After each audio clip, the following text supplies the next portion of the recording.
Electrochemical cell के लिए हम लेते हैं 2 बीकर में सॉल्यूशन डालना है पानी में।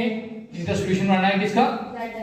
ZnSO4 जिंक सल्फेट का पानी में सॉल्यूशन बना के इसमें डाल देना है, ठीक है। और कॉपर सल्फेट का सॉल्यूशन बना के इसमें डाल देना है। जिंक सल्फेट सॉल्यूशन में हमने रॉड लगानी है दोनों सॉल्यूशन में।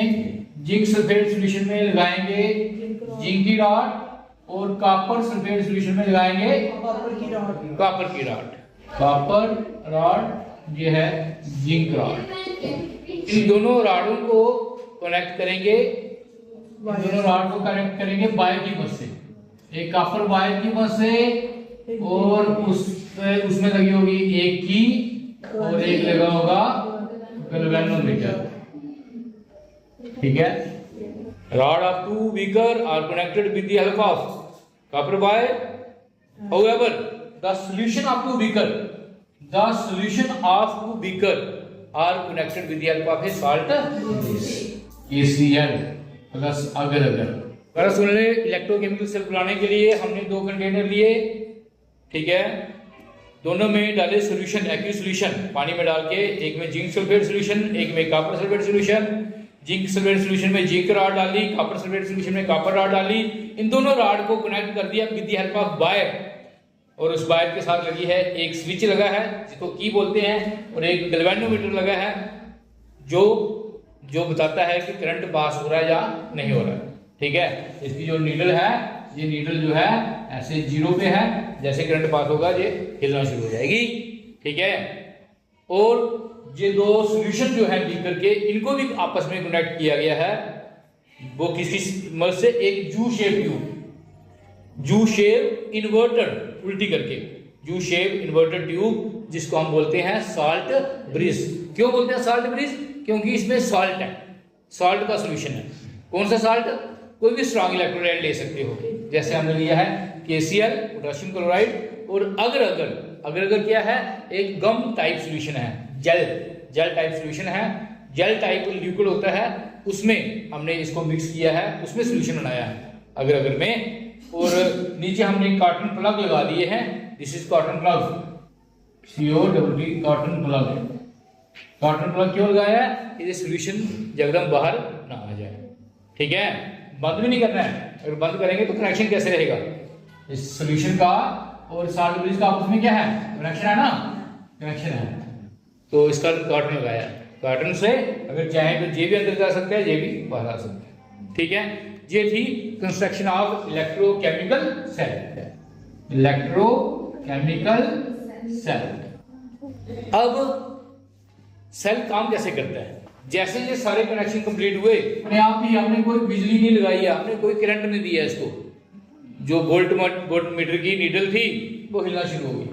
वोल्ट मीटर की जो नीडल थी वो हिलना शुरू हो गई। इट मीन सर्किट में करंट फ्लो होना शुरू हो गया। या आप इधर एक बल्ब लगाते हैं छोटा मोटा, वो भी अपना जगना शुरू हो जाएगा, ठीक है। इसका मतलब है current flow in the circuit. हमने कोई करंट दिया नहीं दिया, हमने सिर्फ केमिकल डाले हैं भाई, केमिकल डाले हैं और इस केमिकल से करंट पैदा हो रहा है। अब ये करंट कहां से आया? करंट कहां से आया? क्योंकि इस सेल में हो रही है कौन सी रिएक्शन? रिडॉक्स रिएक्शन, ऑक्सीडेशन और रिडक्शन, ठीक है।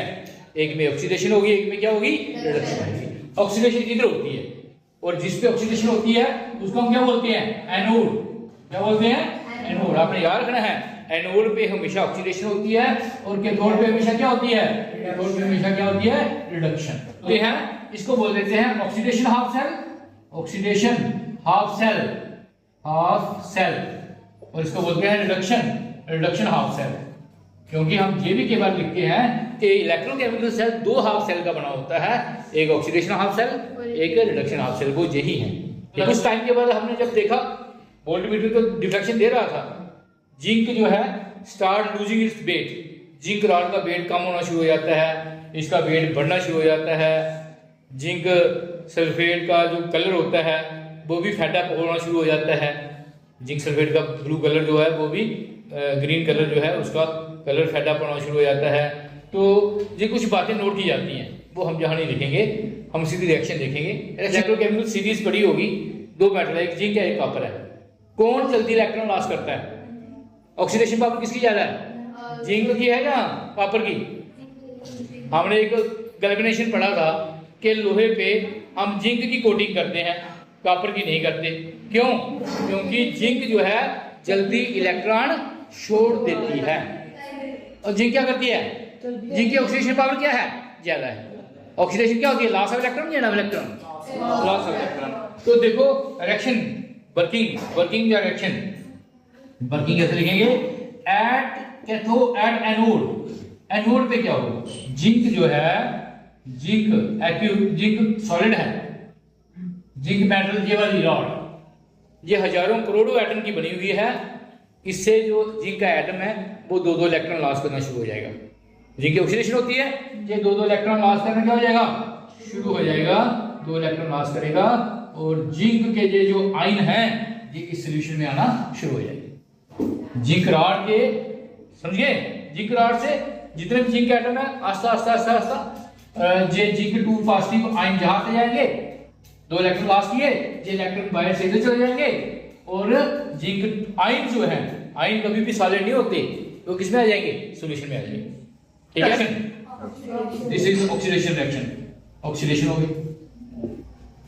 ठीक है, क्लियर? कैथोड पे क्या होगा? एट कैथोड पे क्या होगा भाई? ये दो इलेक्ट्रॉन जाएंगे इस साइड, ये दो इलेक्ट्रॉन जाएंगे किसके पास? बोलो, कैथोड के पास, कॉपर के पास। कॉपर तो ये इलेक्ट्रॉन गेन कर ही नहीं सकता, कॉपर करेगा गेन? कॉपर न्यूट्रल है भाई, कॉपर न्यूट्रल है, ये तो नहीं करेगा गेन। ठीक है, अब ये कॉपर क्या करता है? ये दो इलेक्ट्रॉन लेके किसको देता है? इस सॉल्यूशन को देता है। सॉल्यूशन में क्या है? सॉल्यूशन में क्या है? कॉपर सल्फेट है। सॉल्यूशन में क्या है? कॉपर सल्फेट है। कॉपर सल्फेट है बच्चे, ये कॉपर सल्फेट पानी में डाला है, इलेक्ट्रोलाइट है। इलेक्ट्रोलाइट हमें पता है टूट जाते हैं कैसे? पॉजिटिव और नेगेटिव में। इस सॉल्यूशन में जो कॉपर सल्फेट है वो टूटा हुआ है, कैसे? कॉपर 2 पॉजिटिव एक्टिव साइन और सल्फेट 2 नेगेटिव एक्टिव साइन। ठीक है, तो कैथोड पे क्या होता है? कैथोड पे जे कॉपर 2 पॉजिटिव आयन जो सॉल्यूशन के अंदर हैं, जे कॉपर और कॉपर 2 पॉजिटिव आयन जो सॉल्यूशन के अंदर हैं, वो जे वाले दो इलेक्ट्रॉन गेन करते हैं, ये वाले दो इलेक्ट्रॉन, और किसमें चेंज हो जाते हैं? कॉपर सॉलिड में चेंज हो जाते हैं। समझ आया? तो क्या बोलेंगे? क्या वो कौन सी रिएक्शन है? ऑक्सीडेशन। ऑक्सीडेशन किस पे हुई? एनोड पे। सिंपल सी बात है, जिंक ने इलेक्ट्रॉन लॉस कर दिए, जिंक आयन बन गया, बीच में आ गया, आयन इधर आ गए, लेकिन जहां से ये इलेक्ट्रॉन इधर गए, अब ये इलेक्ट्रॉन कॉपर के पास आए, कॉपर ने कहा भाई मैं इलेक्ट्रॉन गेन नहीं कर सकता। उसने किसको दे दिए? उसने किसको दे दिए?